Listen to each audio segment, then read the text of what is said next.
जय Hind dear friends, welcome to my YouTube channel geography research union में। भूगोल के श्रृंखला में आगे बढ़ते हैं और आज का हमारा विषय है प्लेट विवर्तनिकी सिद्धांत अर्थात प्लेट टेक्टोनिक थ्योरी। तो सबसे समझने का प्रयास करते हैं सबसे पहले कि प्लेट क्या होता है, फिर विवर्तनिकी क्या होता है और सिद्धांत क्या होता है। तो इन पर चर्चा करते हैं। तो सबसे पहले जानने का प्रयास करते हैं कि प्लेट क्या होता है। प्लेट पृथ्वी का एक बहुत बड़ा भूखंड होता है और इसकी सीमाएं तो निर्धारित नहीं की गई हैं कि कितने किलोमीटर से कितने किलोमीटर तक होगा, लेकिन कई सौ किलोमीटर से कई हजार किलोमीटर तक इसकी लंबाई चौड़ाई हम देख सकते हैं। विवर्तनिकी क्या होता है कि इन प्लेटों के माध्यम से जो भी पृथ्वी तल में हलचल होती है उसी को हम विवर्तनिकी कहते हैं। जैसे पर्वत का निर्माण होना, भूकंप आना, ज्वालामुखी इत्यादि और भी अन्य क्रियाएं पृथ्वी तल पर घटित होती हैं जिनको हम विवर्तनिकी के अंतर्गत रखते हैं।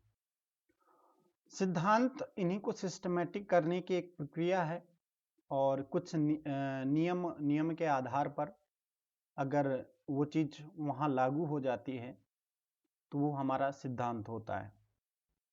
नियम सर्वव्यापी होते हैं, सिद्धांत कुछ नियमों के आधार पर होते हैं। यह महाद्वीपीय सिद्धांत को स्पष्ट करने को यह करने वाला सबसे नवीनतम एवं सर्वाधिक मान्य सिद्धांत है। महाद्वीप का तात्पर्य है कि प्लेट के कुछ नामित स्थल भूखंड जैसे उत्तरी अमेरिका, दक्षिणी अमेरिका। विस्थापन का तात्पर्य है एक स्थान से दूसरे स्थान पर गमन करना। और ये सबसे रिसेंट थ्योरी है और आज तक की सबसे रिसेंट थ्योरी में से सबसे वैलिड सिद्धांत इसी को हम मानते हैं। तो आगे देखने का प्रयास करते हैं हम कि इस सिद्धांत में और भी क्या चीजें घटित हो सकती हैं, ये क्या है। तो सबसे पहले देखते हैं समुद्र तल का प्रसार। इस सिद्धांत से स्पष्ट हुआ है कि समुद्र तल का प्रसार कैसे होता है और क्यों होता है और कब से हो रहा है। तो सबसे पहले जानने का प्रयास करते हैं कि समुद्र तल प्रसार क्या है। पुराचुंबकत्व अर्थात पैलियोमैग्नेटिज्म संबंधी अध्ययनों से इस बात की पुष्टि होती है कि पृथ्वी पर पाए जाने वाले विभिन्न युगों की चट्टानों में चुंबकीय दिक्पात एवं झुकाव, जिसको मैग्नेटिक डिक्लिनेशन एंड इंक्लिनेशन, भिन्न भिन्न है।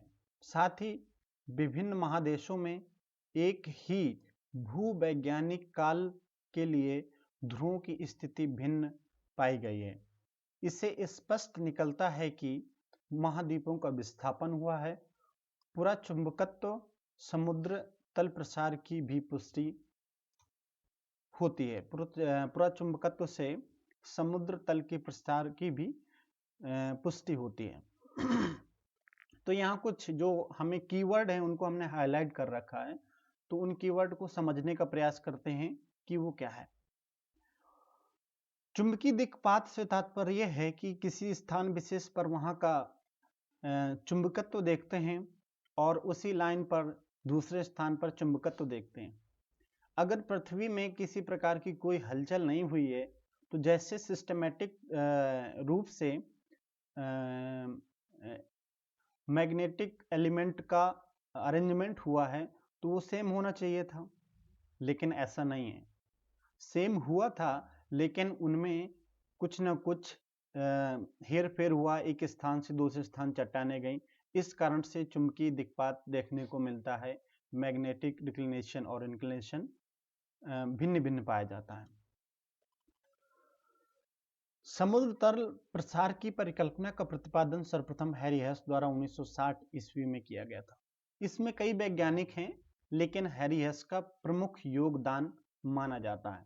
तो हैरी हेस ने समुद्र तल प्रसार की परिकल्पना अर्थात हाइपोथेसिस की एक परिकल्पना का निर्माण किया तो इसके आधार पर ही हमारा प्लेट विवर्तनिकी सिद्धांत भी आता है। इस सिद्धांत के अनुसार संवहन धाराओं द्वारा मध्य महासागरीय कटों से मैग्मा ऊपर उठता है एवं वहां से दोनों किनारों पर फैलता है। इस प्रकार कटकों के सहारे समुद्र तल का प्रसार एवं ट्रेंचों के सहारे विनाश होता है। यही कारण है कि कटक से दूर जाने पर चट्टानों की आयु भी बढ़ती जाती है, अर्थात कटक के निकट नवीनतम एवं कटक से दूर प्राचीनतम चट्टानें मिलती हैं। अब इस स्टेटमेंट का हम पोस्टमार्टम करते हैं कि जो कीवर्ड हैं उसमें हम उनको देखते हैं। अब यहां देखते हैं कि संवहन धाराएं क्या होती हैं। तो इस चित्र को देखिए, ये हमारा इंटरनल कोर है, ये आउटर कोर है और ये मेंटल है। मेंटल के ऊपरी भाग पर ये छोटा छोटा लिखा हुआ है एस्थेनोस्फीयर। हम इसको थोड़ा सा जूम कर देते हैं, जूम से थोड़ा समझ आ जाएगा। ये देखिए, तो ये है हमारा एस्थेनोस्फीयर मेंटल के ऊपरी भाग और क्रस्ट के निचले भाग पर। यहाँ संवहन धाराएं चलती हैं। कुछ रेडियो एक्टिव तत्व हैं नीचे जो गलित अवस्था में हैं, तो वहाँ से इस एनर्जी का उदय होता है और वो एक इस प्रक्रिया को पूरे करते हैं। तो सबसे पहले देखते हैं हम कि यहाँ से संवहन धाराएं ऊपर उठती हैं, दोनों भागों से ऐसे ऊपर उठेंगी। ऊपर उठने के बाद ये एस्थेनोस्फीयर के ऊपर जैसी आएंगी तो ये क्रस्ट से टकराती हैं और टकराने के बाद ये अपनी दिशा परिवर्तित करती हैं, एक पूरब और एक पश्चिम की ओर ऐसे ट्रेवल करने लगती हैं। फिर इसके बाद एक जहां सबडक्शन होता है प्लेट को, वहां से ये फिर नीचे जाती हैं, फिर ये पैरेलल हो जाती हैं, ऐसे पूरा एक चक्र पूरा हो जाता है। तो जैसे यहां से ऊपर गई चट्टान संवहन धाराएं, ऊपर जाने के बाद ये इधर मुड़ जाती हैं और ये इधर मुड़ जाती हैं। तो इसका जो ये ऊपरी भाग है इसको ये यहाँ से ब्रेक कर देती हैं। ये ब्रेक करने के बाद अपने साथ इसको ट्रेवल करने को मजबूर कर देती हैं, यात्रा करने को मजबूर कर देती हैं, अर्थात ये दोनों भागों में एक इधर और एक इधर जाने का प्रयास करती हैं और वो चट्टानें जाती भी हैं। ठीक, तो ये हमारा संवहन धाराएं हो गई। मध्य महासागरीय कटक क्या होता है? मध्य मतलब महासागरों के बीच में जब इस प्रकार की स्थिति होती है तो वहां से मैग्मा ऊपर आता है और लावा के रूप में एकत्रित हो जाता है इन भागों में। तो कटक को इंग्लिश भाषा में रिज बोलते हैं। उसी महासागरीय बीच के भागों को हम मध्य महासागरीय कटक की संज्ञा देते हैं। मैग्मा और लावा हमने पिछली वीडियो में डिस्कस कर रखा है, तो आप वहां जाकर देख सकते हैं। ट्रेंच क्या होता है? वहां क्रस्ट का निर्माण हो रहा था, वहां एक प्लेट का निर्माण हो रहा था और यहाँ प्लेट का विनाश हो रहा है। जहां प्लेटों का विनाश होता है, जब दो प्लेटें ऐसे वापस, हमारी तस्वीर में देखिएगा जहां हमारा वीडियो साइड पे शो हो रहा है, जब प्लेटें ऐसे आपस में आती हैं, आने के बाद ये टकराएंगे और नीचे की ओर जाएंगी, तो ये बीच में जैसे हमारी उंगलियों के बीच में ये देखिए खाई बन गई है, तो इस प्रकार की खाई बन जाती है। उसी को एक भूगोल की भाषा में हमने ट्रेंच का नाम दिया है। जब दो प्लेटें एक दूसरे से दूर जाएंगी तो क्रस्ट का निर्माण होगा, नई स्थल का निर्माण होगा और वो स्थल के पास में नया मैग्मा होता है। इस कारण वहाँ नवीनतम चट्टान होती हैं। जब वो मैग्मा एक स्थान से दूसरे स्थान तक देखते हैं फैल जाता है, तो दूर जाने पर वहाँ मैग्मा हमें पुराना मिलता है, यानी कि प्राचीनतम आयु की चट्टानें देखने को मिलती हैं। जैसे हम देखते हैं उदाहरण के तौर पर, मान लीजिए यहाँ से मैग्मा की उत्पत्ति हो रही है, तो ये इधर को फैल जाएगा और इधर को फैल जाएगा। फैलने के बाद यहाँ भी जमा हो जाएगा। अब ये टेक्टोनिक प्रक्रिया यहाँ संपन्न हो रही है, इस कारण से इस क्षेत्र में सबसे नवीन चट्टान होगी और यहाँ पहले फैल चुका है, बहकर वहां चला गया है, इस कारण से इस क्षेत्र में प्राचीनतम चट्टान देखने को मिलेगी। तो इस प्रकार हमने इस स्टेटमेंट को पूरा समझा अब आगे देखते हैं। वाइन तथा मैथ्यू ने चुंबकीय ध्रुवों के उत्क्रमण रिवर्सल से उत्पन्न चुंबकीय विसंगति के आधार पर हेस के सिद्धांत की पुष्टि की है। जो वाइन और मैथ्यू दो जियोलॉजिस्ट थे, इन्होंने चुंबकीय ध्रुवों के आधार पर जो हेस का समुद्र तल प्रसार सिद्धांत है, उस सिद्धांत की इन्होंने पुष्टि की है और उन्होंने माना कि यह सिद्धांत वैलिड है। चुंबकीय विसंगतियों का हम ऊपर जिक्र कर चुके हैं, लेकिन ध्रुवों का हम यहाँ रिवर्सल की बात करते हैं कि पोल का रिवर्सल कैसे होता है। जब हम किसी क्षेत्र पर, या क्षेत्र नहीं, हम पूरे ग्लोब ही बना लेते हैं, जैसे हमने बनाया, ये हमारी अर्थ है। अर्थ, ये अर्थ कुछ अटपटी बन गई, अब फिर से बनाते हैं। ये हमारी अर्थ है। आज क्या हो रहा भाई, जस्ट वेट। हाँ, ये हमारी अर्थ है, इसको हमने ऐसे काट दिया। ये हमारा नॉर्थ पोल है और ये साउथ पोल है। Just wait. अब देखते हैं। ये हमने एक सर्कल बना लिया, अर्थ बन गई, और ये हमारा नॉर्थ पोल हो गया, ये वाला, और ये साउथ पोल हो गया। इसको हम बोलते हैं ज्योग्राफिकल पोल, यानी कि भौगोलिक ध्रुव। जस्ट भौगोलिक ध्रुव के अगर हम वेस्ट में जाएंगे, इस क्षेत्र में कनाडा के बैफिन जो द्वीप समूह हैं, तो यहाँ हमारा नॉर्थ पोल मिलता है, मैग्नेटिक नॉर्थ पोल। तो इसके जस्ट अपोजिट साइड यहाँ मैग्नेटिक साउथ पोल होगा। तो वो कह रहा है कि जो मैग्नेटिक नॉर्थ पोल है या मैग्नेटिक ध्रुव हैं, चुंबकीय ध्रुव हैं, उनमें कुछ परिवर्तन हो रहा है। तो चट्टानों के खिसकाव के कारण जो चुंबकीय ध्रुव है वो थोड़ा बहुत, या एक जो अपनी फिक्स जगह है वहां से थोड़ा बहुत विचलित हो रहा है, उनका विचलन हो रहा है। इस कारण से उन्होंने उत्क्रमण की बात कही है, और इसी के आधार पर हैस का समुद्र तल प्रसार सिद्धांत की पुष्टि होती है। अब आगे देखते हैं। महाद्वीपीय प्रवाह, महाद्वीपीय महासागरीय कटक के निकट भूकंपों का आना। कटक के निकट भूकंप आते हैं क्योंकि वहां विवर्तनिक घटनाएं घटित होती हैं।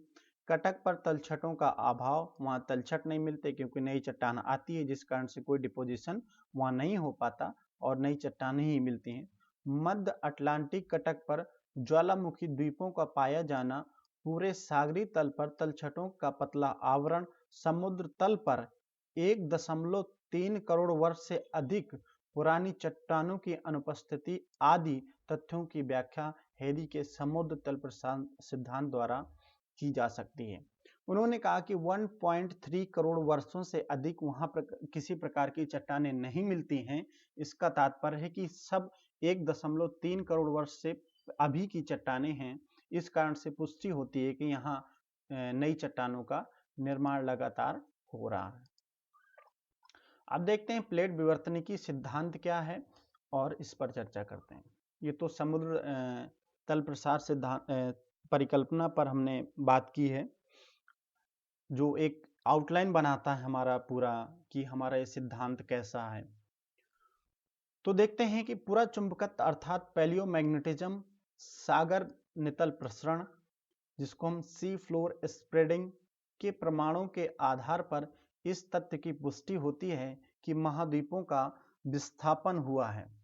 प्लेट विवर्तनिकी सिद्धांत से उपरोक्त दो प्रमाणों पर आधारित है।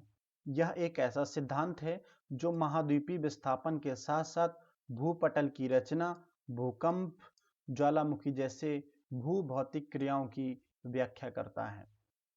अब दोनों हमने पूरा चुंबकत्व की बात कर ली है, सागर नितल प्रसरण की बात कर ली है। इन दोनों के आधार पर इस सिद्धांत की पुष्टि होती है कि हमारा प्लेट विवर्तनिकी सिद्धांत वैलिड है। अब देखते हैं कि सी फ्लोर स्प्रेडिंग क्या होता है।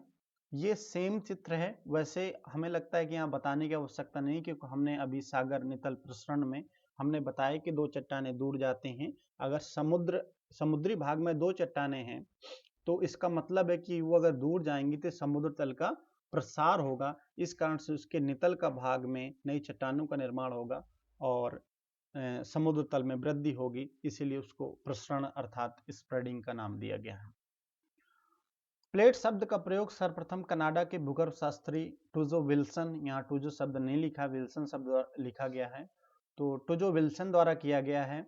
जबकि प्लेट विवर्तनिकी को कंबाइंड रूप में प्लेट टेक्टोनिक कहते हैं, शब्द का प्रयोग मॉर्गन द्वारा किया गया है। तो ये फैक्ट है कि प्लेट शब्द का प्रयोग सर्वप्रथम टूजो विल्सन ने किया और प्लेट विवर्तनिकी का शब्द का प्रयोग सर्वप्रथम मॉर्गन द्वारा किया गया था। स्थलीय भूखंडों को ही हम प्लेट कहते हैं या कहा जाता है। हमने जैसे बताया था इसके ऊपर कि सबसे बड़े भूभाग को हम प्लेट का नाम देते हैं। इन प्लेटों की औसत मोटाई 33 किलोमीटर है। जो इनकी मोटाई है उनकी औसत मोटाई 33 किलोमीटर, लेकिन महाद्वीपीय भागों में प्लेटों की औसत मोटाई 50 से 60 किलोमीटर देखने को मिलती है। जबकि महासागरीय भागों में प्लेट 5 से 10 किलोमीटर मोटी हैं और महाद्वीपीय प्लेटों 2.67 की तुलना में महासागरीय प्लेट 2.95 का घनत्व अधिक है। जो महाद्वीपीय प्लेटों का घनत्व है वो औसत घनत्व 2.67 है और महासागरीय प्लेटों का घनत्व 2.95 है। इससे एक चीज स्पष्ट होती है कि जो महाद्वीपीय प्लेट होती हैं उनका घनत्व अधिक होने के कारण उनमें अधिक भार होता है, और जो महाद्वीपीय प्लेट हैं उनका घनत्व 2.67 है, महासागरीय प्लेटों के घनत्व से कम है, इस कारण से ये उनकी अपेक्षाकृत हल्की होती हैं। प्लेट विवर्तनी की संकल्पना के अंतर्गत पृथ्वी के भूपटल को 7 बड़ी और 6 छोटी प्लेटों में विभाजित किया गया है। तो देखते हैं मुख्य प्लेट कौन कौन से हैं।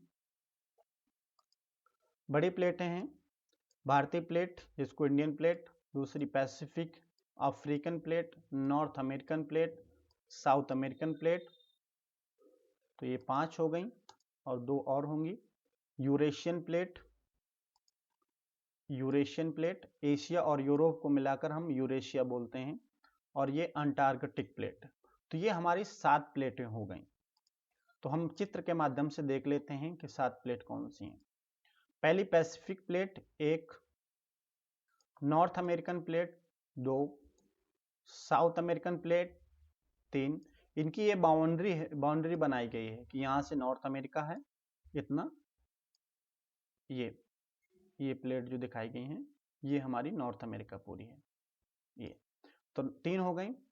अफ्रीकन प्लेट 4, यूरेशियाई प्लेट 5 और इंडियन प्लेट 6 और अंटार्कटिक प्लेट 7। तो ये हमारी 7 प्लेटें हैं जो आपके सामने वर्ल्ड के मैप पर दिखाई गई हैं। एक फैक्ट है जो कभी कभी डाउट कर देता है।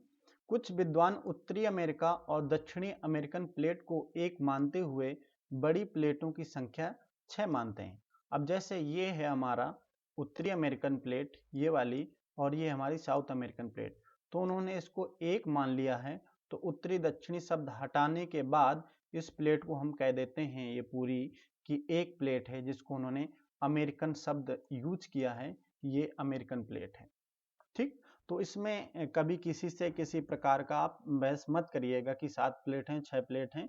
आप बता दीजिएगा आपके पास तथ्य हैं कि इस आधार पर हम 6 कहते हैं और इस आधार पर हम 7 कहते हैं। अगर हम नॉर्थ अमेरिका साउथ अमेरिका को अलग अलग करके बोलते हैं तो 7 हो जाती हैं, और एक साथ बोलते हैं तो 6 हो जाती हैं।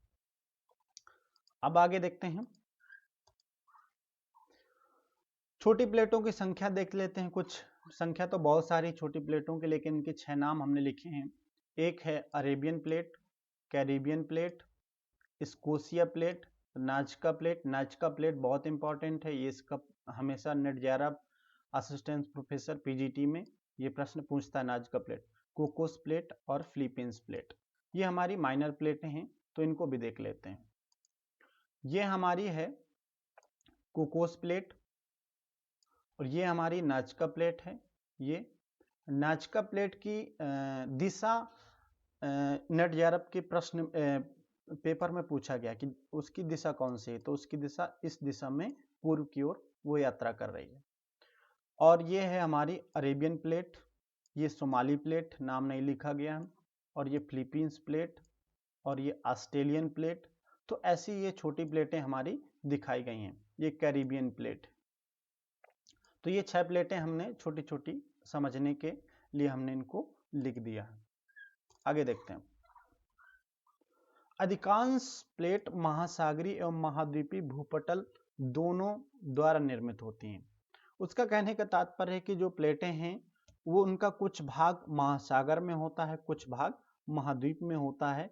तो जितनी भी विश्व की बड़ी प्लेटें हैं तो उसमें आधे में महासागर और आधे भाग पर महाद्वीप देखने को मिलता है।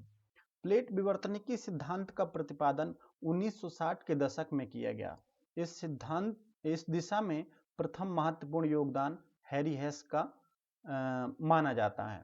बाद में विल्सन, मॉर्गन, मैकेंजी, पार्कर आदि विद्वानों ने भी इस सिद्धांत के विकास में योगदान दिया है। हैरी हेस ने समुद्र तल प्रसार की परिकल्पना के आधार पर इस सिद्धांत का प्रतिपादन किया।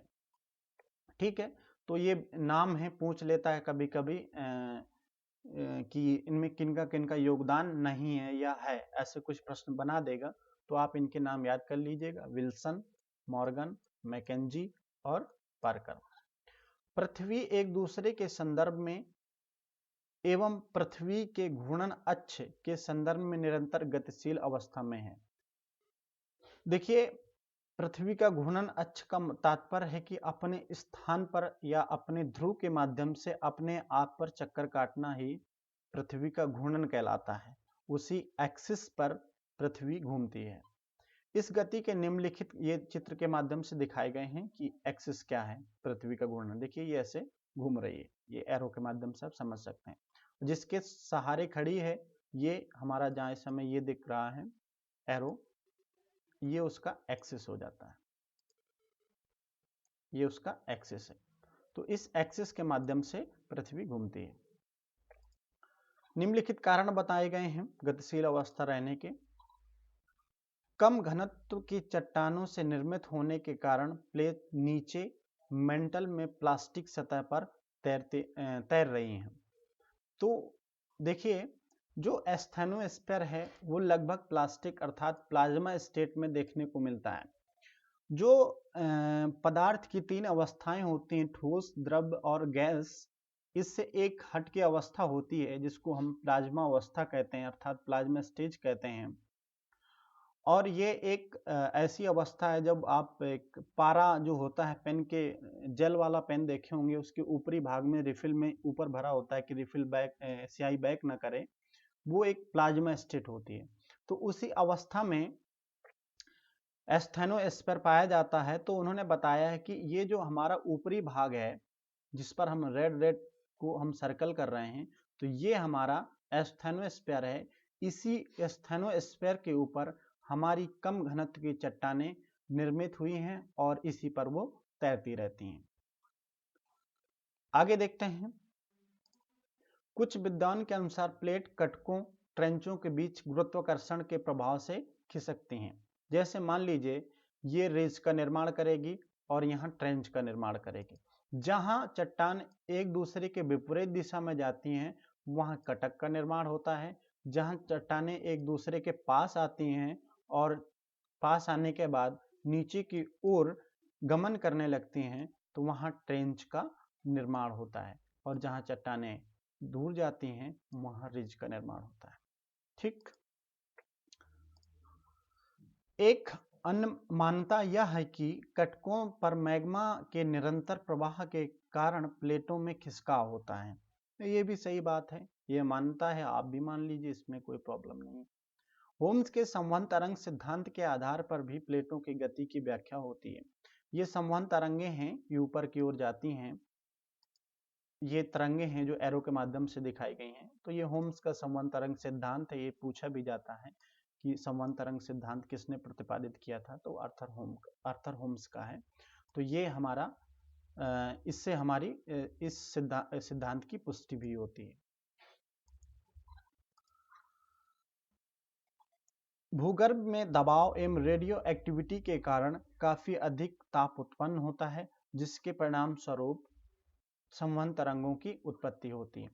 तो देख लीजिए, जो रेडियो एक्टिव पदार्थ हैं उनमें एक्टिविटी या कुछ न कुछ क्रियाएं होती रहती हैं, जिसके कारण संवहन तरंगों की उत्पत्ति होती है।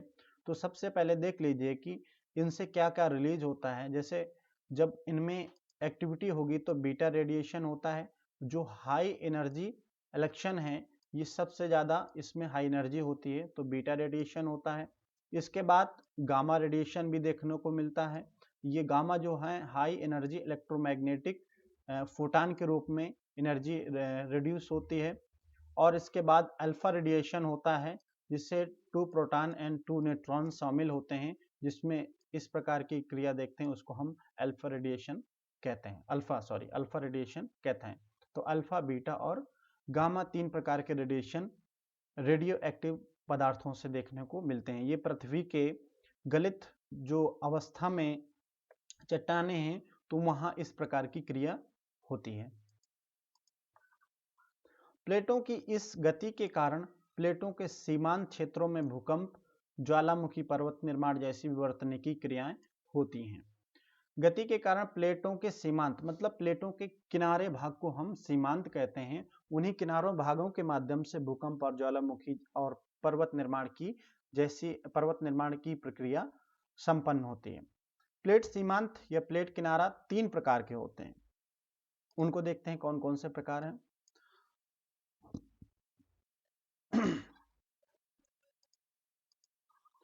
रचनात्मक प्लेट सीमांत, कंस्ट्रक्टिव प्लेट मार्जिन। रचनात्मक सीमांत वह है जहां प्लेटों का विलगाव या अपसरण होता है। विलगाव के कारण ज्वालामुखी क्रिया होती है एवं नवीन भूपटल का निर्माण होता है। मध्य महासागरीय कटकों का निर्माण होता है। और रचनात्मक सीमांत के ये कुछ उदाहरण दिए गए हैं, ठीक, जो हमने अभी पढ़ के आपको बताए हैं। तो देखते हैं रचनात्मक प्लेट किनारा इस चित्र के माध्यम से। ये 2 प्लेटें हैं, एक प्लेट ये है, एक प्लेट ये है। यहाँ से रेडिएशन हुआ, संवहन तरंग आई और इस एरो के माध्यम से दिखाई गई, इस एरो के माध्यम से दिखाई। ये चट्टान की प्लेट की दिशा दिखा दी गई है। तो ये विपरीत दिशा में चल रही हैं और यहाँ से एक मैग्मा निकल रहा है। मैग्मा निकलने के बाद ये सतह पर फैल जाता है। इस कारण से ये देखिए पैरेलल अगर हम खींच दें तो ये इतना उठा हुआ भाग एक नए ऊंचे भाग का निर्माण करता है। उसी ऊंचे भाग को हम कटक का नाम देते हैं, ठीक है। तो ये कंस्ट्रक्टिव प्लेट मार्जिन है। जब 2 प्लेटें एक दूसरे के विपरीत दिशा में चलती हैं तो वहां रचनात्मक प्लेट किनारा का निर्माण होता है। अगला है हमारा विनाशात्मक प्लेट किनारा, डिस्ट्रक्टिव प्लेट मार्जिन। विनाशात्मक सीमांत वह सीमांत है जहां 2 प्लेटें आपस में टकराती हैं। टकराव के फलस्वरूप अधिक घनत्व वाली प्लेट कम घनत्व वाली प्लेट के नीचे चली जाती है, चला जाता है। अधिक गहराई पर पहुंचने के पश्चात ताप के प्रभाव से ये पिघल जाता है। मैंने अभी आपको बताया था कि महासागरीय जो प्लेटें हैं उनका घनत्व अधिक होता है और महाद्वीपीय प्लेटों का घनत्व कम होता है। अगर महासागरीय और महाद्वीपीय प्लेट आपस में टकराती हैं तो जिनका वजन ज्यादा होगा, महासागरीय प्लेट का वजन ज्यादा होता है, तो वो नीचे क्षेपित होगी। क्षेपित होने के बाद वो एस्थेनोस्फीयर तक जाएगी और वहां वो पिघल जाती है। तो देखते हैं कि डिस्ट्रक्टिव अर्थात विनाशात्मक प्लेट किनारा क्या होता है। तो यहाँ कुछ चित्र के माध्यम से प्रेजेंट करने का प्रयास किया गया है।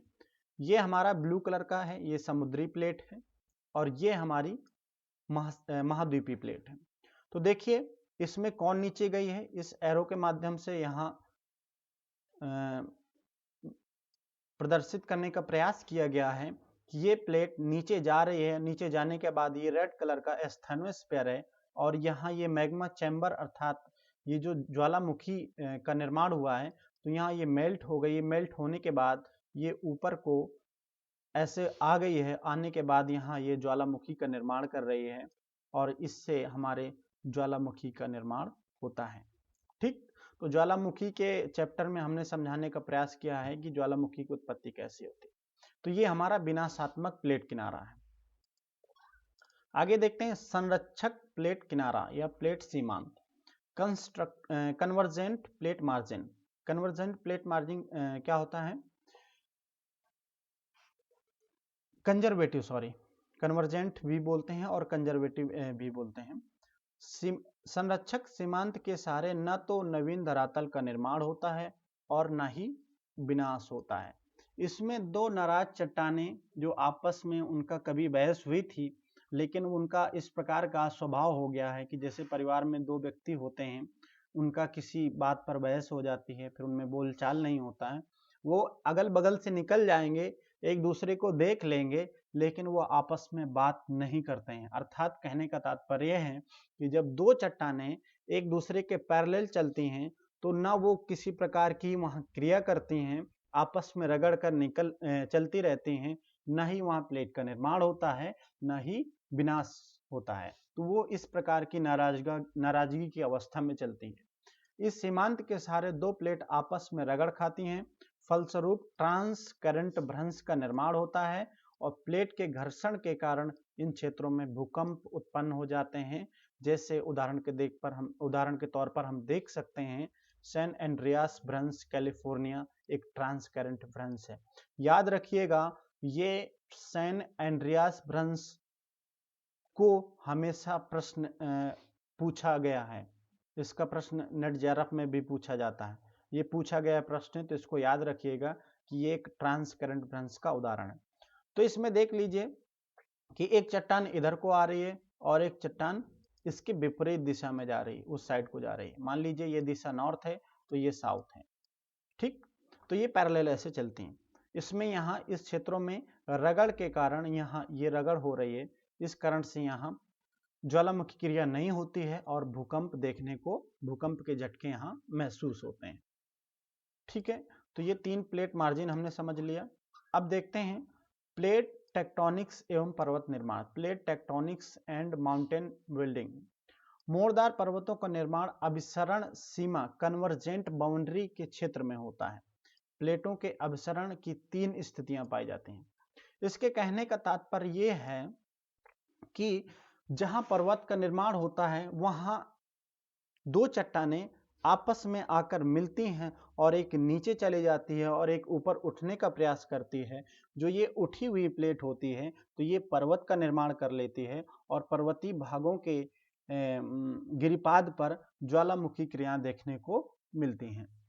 तो देख लेते हैं, तीन स्थितियां होती हैं जहां एक प्लेट महासागरीय, दूसरी प्लेट महाद्वीपीय हो।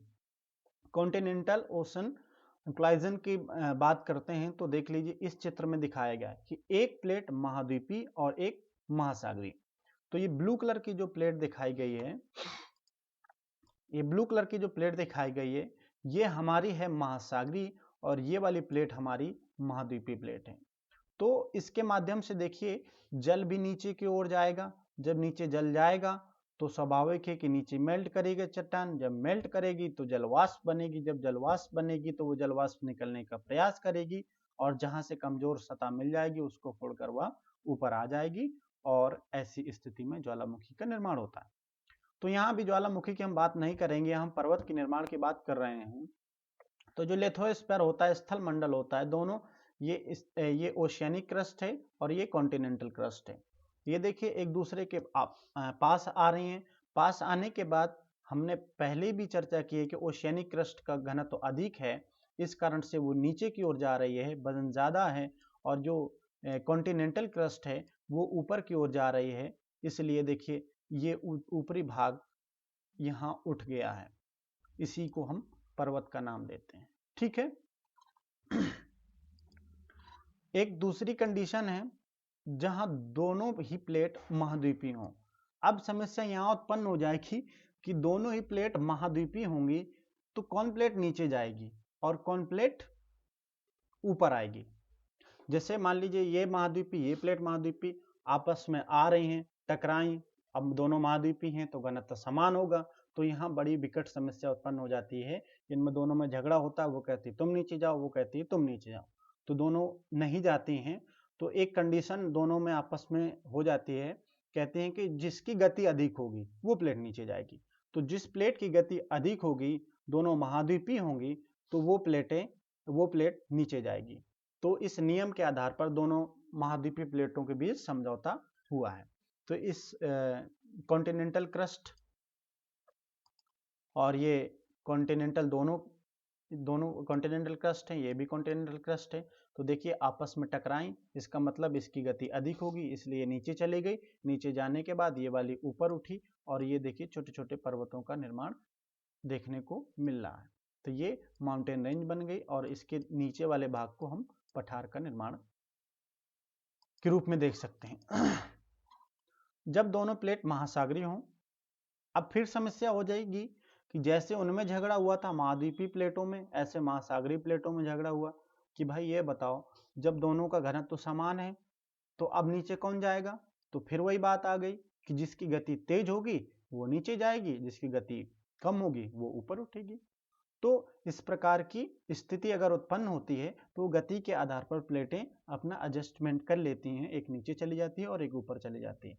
लेकिन झगड़ा होता है तो झगड़े में क्या होता है, विनाश ही होगा, उससे किसी प्रकार का लाभ थोड़ी ना होता है। देखिए ओशियानिक लिथोस्फीयर, ओशियानिक लिथोस्फीयर, ये दोनों, इसमें ये नीचे गई तो नीचे जाने के बाद यहाँ मेल्ट की, मेल्ट करने के बाद ये जलवाष्प बनी, ऊपर को फोर्स करेगी, जैसे फोर्स करेगी तो ये देखिए ज्वालामुखी का यहाँ निर्माण हो जाता है और नई क्रस्ट का भी निर्माण हो जाता है। जब ये समुद्री भागों में होते हैं इसी को आइलैंड आर्क के रूप में हम देखते हैं, जिसको हम द्वीपचाप कहते हैं, आइलैंड आर्क को। तो ये अगर समुद्री भागों में इस प्रकार की स्थिति है तो आइलैंड द्वीपचाप बन जाएगा। अगर महाद्वीपीय भागों में ऐसी स्थिति देखने को मिलती है तो माउंटेन रेंज का अर्थात पर्वत श्रृंखला देखने को मिल जाएगी। तो जहां से ये इनका मार्जिन होता है, सीमांत होता है, वहां ट्रेंच का निर्माण अर्थात खाई का निर्माण हो जाता है। ठीक है, तो ये कुछ नियमों के आधार पर इन्होंने आपस में समझौता कर लिया। अब आगे देखते हैं। पहली स्थिति में जब महाद्वीपीय एवं महासागरीय प्लेटों के बीच टकराव होता है तब अपेक्षाकृत अधिक घनत्व के कारण महासागरीय प्लेट महाद्वीपों के नीचे प्रत्यावर्तित अर्थात सबडक्शन हो जाता है। मैंने वही बात कही थी, जिसका घनत्व अधिक होगा वही प्लेट नीचे चली जाएगी। अत्यधिक संपीड़न के कारण प्लेट के किनारों के पदार्थ का वलन होता है, जिससे मोड़दार पर्वतों का निर्माण होता है। जो प्लेट ऊपर उठती है तो वहां पर्वत निर्माण की प्रक्रिया हम देखने को पाते हैं। आगे देखते हैं। अधिक घनत्व वाली प्लेट के नीचे धंसने से वहां गहरी खाई का निर्माण होता है, जिसको हम ट्रेंच कहते हैं, जिससे समुद्री गर्त कहा जाता है। पुनः महासागरीय प्लेट अधिक गहराई में बेनियॉफ जोन, जो एस्थेनोस्फीयर का बेनियॉफ जोन है, जहां जाकर पिघल जाती है। ये पिघली हुई चट्टानें मैग्मा का रूप धारण कर लेती हैं, धारण करने पर धरातल पर उद्गारित होती हैं और रॉकी एवं इंडीज पर्वतीय क्षेत्र में यह स्थिति देखने को मिलती है, जहां प्रशांत महासागरीय प्लेट अमेरिकी प्लेट के बीच टकराव की क्रिया हो रही है। इस प्रकार यह सिद्धांत न केवल रॉकी एवं इंडीज की उत्पत्ति की व्याख्या करता है, बल्कि इंडीज पर ज्वालामुखी चट्टानों की बहुलता पर पेरू ट्रेंच की उत्पत्ति की भी व्याख्या करता है। यहाँ प्रशांत महासागरीय प्लेट का प्रत्यावर्तन अमेरिकी प्लेट के नीचे हो रहा है। तो ओवरऑल हमने यहाँ समझा कि अमेरिकी प्लेट जो दोनों हैं, एक प्रशांत महासागरीय प्लेट है, दोनों में क्रिया हो रही है, विनाशात्मक प्लेट मार्जिन है, इस कारण से वहां ज्वालामुखी भी होंगे, भूकंप भी होंगे और पर्वत का निर्माण होगा। पर्वत के निर्माण के रूप में हम रॉकी और इंडीज को देख सकते हैं और ज्वालामुखी भी वहां हो रहे हैं और भूकंप भी आ रहे हैं। महाद्वीपीय अभिसरण से उत्पन्न पर्वतमालाओं के उदाहरण अल्पाइन पर्वतीय क्षेत्र में देखने को मिलता है। यहाँ भारतीय प्लेट एवं यूरेशियाई प्लेट के बीच होने वाली टक्कर के फलस्वरूप तैथिस सागर के मलबे एवं भूपटल में मोड़ पड़ने के फलस्वरूप हिमालय पर्वत का निर्माण हुआ है। इसी प्रकार अफ्रीका यूरेशियाई प्लेट का टकराव के फलस्वरूप आल्पस एवं एटलस पर्वत मालाओं का निर्माण हुआ है।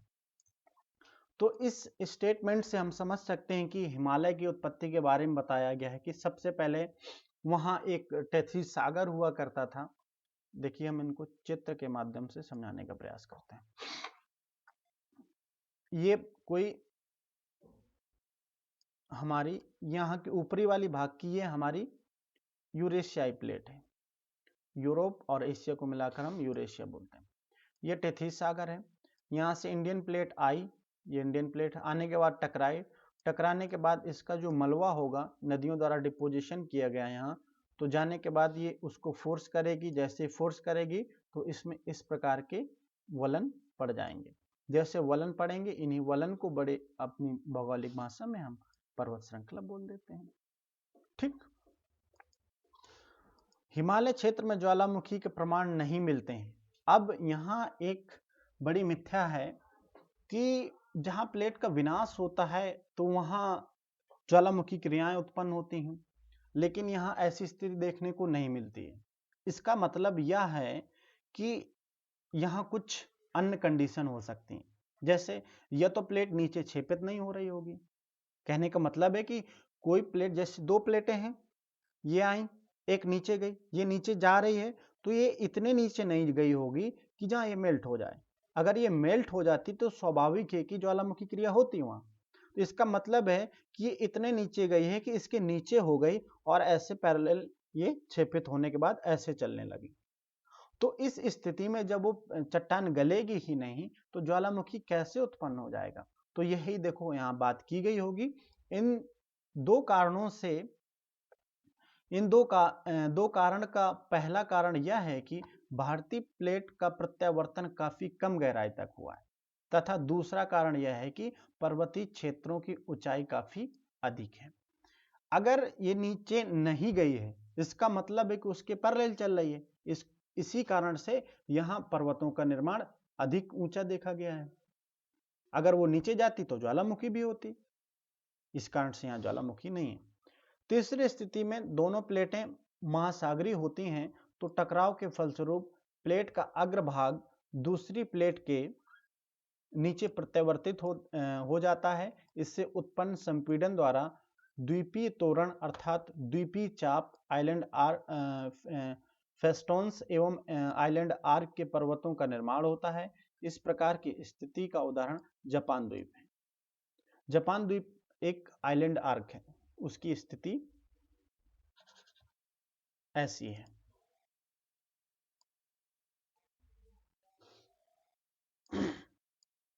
ये चित्र में देखिए, ये Hokkaido, Honshu, Kyushu and Shikoku, ये चार द्वीप हैं। Hokkaido, Honshu, Kyushu and Shikoku, तो ये चार द्वीप हैं। तो इस प्रकार ये हम नॉर्थ और साउथ देख सकते हैं। तो एक ये द्वीप चाप का निर्माण कर रहा है ऐसे। ठीक।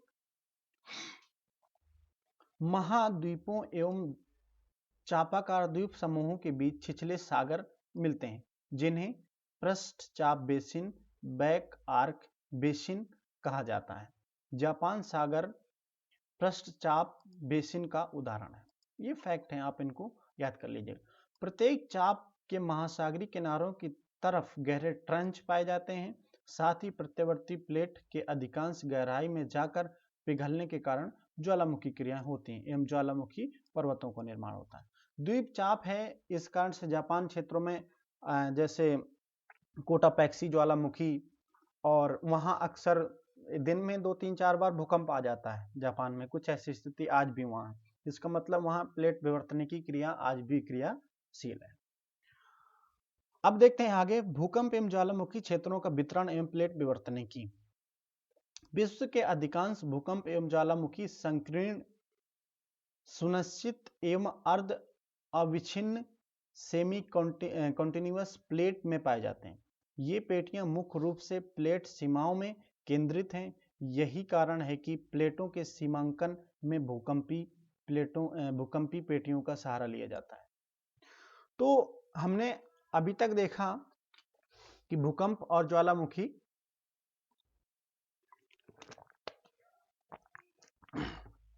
कि प्लेटों के साथ कैसे संबंध होता है।